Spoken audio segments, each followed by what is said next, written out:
Hello everyone, আমি দেবযানী। আমার নতুন আরেকটি ব্লগে তোমাদের সকলকে জানাই অনেক অনেক স্বাগত।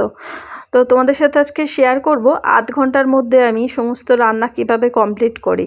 তো দেখো, একদিকে ওয়াশিং মেশিনে কাঁচা ধোয়া হচ্ছে, আর একদিকে রান্নাঘরের কাজকর্ম সেরে নিচ্ছি। রান্নাঘরের কাজকর্ম বলতে রান্না সেরে নিচ্ছি। তো একদম সকালবেলা যখন চা করতে এসেছিলাম, এই যে চালটা ধুয়ে মানে জলে ভিজিয়ে রেখেছিলাম, আর একদিকে ভাত বসিয়ে দিয়েছি। চালটা যেহেতু ভেজানো ছিল, আর একটু আজকে জিরা গুঁড়ো করে নিলাম, মানে এই রান্না করতে করতেই এই কাজগুলো সেরে নিলাম। আর এদিকে তেলের বোতলটাতে তেলটাও ভরে নিলাম। তো ওই যে বললাম, আধ ঘন্টার মধ্যে আমি কিভাবে রান্নাঘরের রান্না বান্না আর কয়েকটা কাজ যা যা আছে সেগুলো সেরে ফেলি। তো এতটুকুও যেন সময় নষ্ট না করতে হয়, কারণ আজকে প্রচণ্ড গরম। ভেবেই আছি রান্নাঘরে গেলে যেন ঝটপট করে রান্নাটা করে পালিয়ে আসতে পারি। তো এখন এই তেলের জারে তেলটা ভরে নিলাম, আর এই তেলের জারের প্যাঁচটা না কেটে গেছে। পরে ওই স্টিলের যে তেলের জার, ওটার মধ্যেই তেল ঢেলে রেখেছি। আর এই যে জিরা গুঁড়ো করে রাখলাম, নাহলে রান্না করতে অসুবিধা হয়। জিরাটা যদি গুঁড়ো করা থাকে না, যে কোনো রান্না, একটু জিরা রান্না বা সর্ষে বাটা রান্না খুব তাড়াতাড়ি হয়ে যায়। তো এখন রান্না চাপিয়ে দিয়েছি, যে এখন করলা ভাজা করে নিচ্ছি। আর খুব বেশি দেরি করব না, ঝটপট করেই সমস্ত রান্না হবে। আর এদিকে বানাবো সয়াবিন। তো সয়াবিনটাও এখন কেটে নিলাম, প্যাকেটটা মানে বোতলটা, কৌটোটা।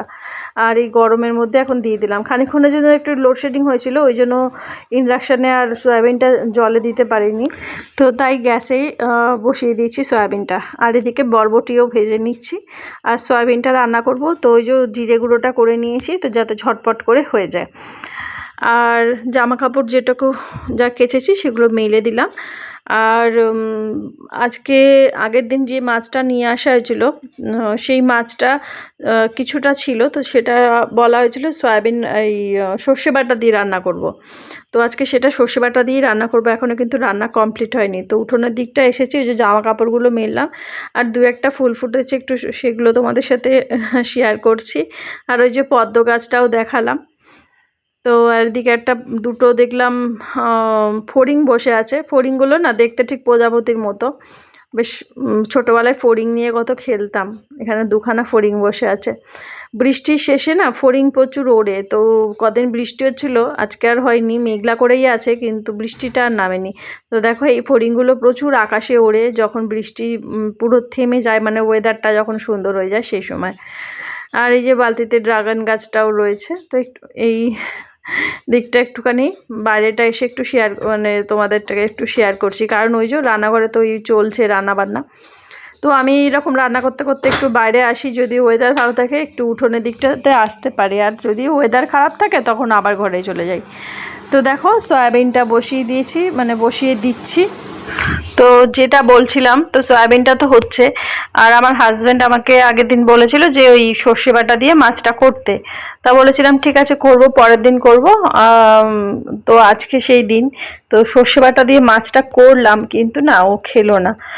তো ভাগ্যে সয়াবিনটা বানিয়েছিলাম, করলা ভাজা আর ওই যে বরবটি ভাজা।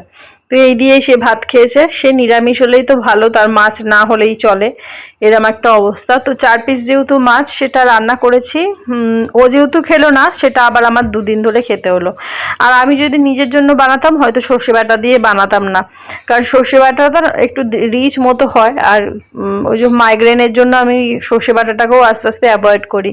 আর ইলিশ মাছ হলে তো খেতে ভালো লাগে, আমার ইলিশ মাছ হলে আমার সর্ষে বাটা দিয়েই বেশি ভালো লাগে। তো এখন আস্তে আস্তে এগুলো অ্যাভয়েডও করছি। দেখো, এদিকে ভাতটাও হচ্ছে। তো এই মাছটাই সর্ষে বাটা দিয়ে করেছিলাম। আর সর্ষে বাটা দিয়েছি, কাঁচা লঙ্কা, সর্ষে যে গুঁড়ো হয় সেইটা তো আমি মিক্সিতে দিই, একটু লবণ আর কাঁচা লঙ্কা দিয়ে বেটে নিই। আর এই যে এখন একটু কালো জিরে দিলাম, আর ওই যে রোস্টেড যে জিরা গুঁড়ো সেটা, আর একটু রসুন ফোড়ন দিয়েছি আজকে, যেহেতু বাসি মাছ তাই জন্য রসুন একটু ফোড়ন দিলাম, আর টমেটো দিয়েছি। তো টমেটোটা মিক্সিতে অনেক সময় বেটে নিই, তো আজকে আর বেটে নিলাম না, জানি গলে যাবে। আর যেহেতু হাজব্যান্ড খাবে না, তো আর কি করবো, খেতে বসেও বললাম যে তুমি অন্তত 1 পিস মাছ খাও, তোমার জন্যই সর্ষে বাটাটা দিয়ে করলাম। আর না হলে তো আর কি আমি এমনি কালো জিরে জিরাম টমেটো আদা কাঁচা লঙ্কা দিয়ে বানাই, সেটাই বানাতাম, তাহলে আর অসুবিধা হতো না। আর ভেবেও ছিলাম যে দুদিনের রান্নাটা করে নিলে তাহলে আমার ভালো হবে, আমি অন্যান্য একটু কাজ করতে পারবো। আসলে আমার ফ্রিজটা পরিষ্কার করা হচ্ছে না, ভাবছিলাম দুদিনের রান্না করে রাখলে আমার তাহলে সুবিধা। তো সেই আমাকে দুদিন আলাদা করেই মাছ রান্না করতে হলো, আজকে সর্ষে বাটা দিয়ে, আর আগের দিন তো করেছিলাম তেল ঝোল মতোই করেছিলাম। তো যাই হোক, তো ওই জন্য আর নিজের জন্য না একটু সময় পাই না, ঘরের কাজকর্ম করে কোনো এক্সট্রা কাজ করতে গেলে আর সেটার জন্য আলাদা সময় দরকার। ওই ফ্রিজ পরিষ্কার করতে গেলে না অনেকটা সময় লাগে, আর যেহেতু এই বর্ষাকাল তো, আর আমার একটু ঠান্ডা লাগার ধাত আছে, যে জলের কাজ, ফ্রিজটাকে একদম ডিপ ক্লিন করে তার মধ্যে যদি বাসন টাসন থাকে ফ্রিজে সেগুলো বার করে মাজা ঘষা, তারপর বাস্কেটটা পরিষ্কার করা, তাকগুলো পরিষ্কার করা, তো এই একটা রয়েছে, জানি না কবে ফ্রিজটা পরিষ্কার করতে পারবো। তো দেখো নামানোর আগে এখন দিয়ে দিলাম একটু ধনেপাতা আর একটু কাঁচা সর্ষের তেল।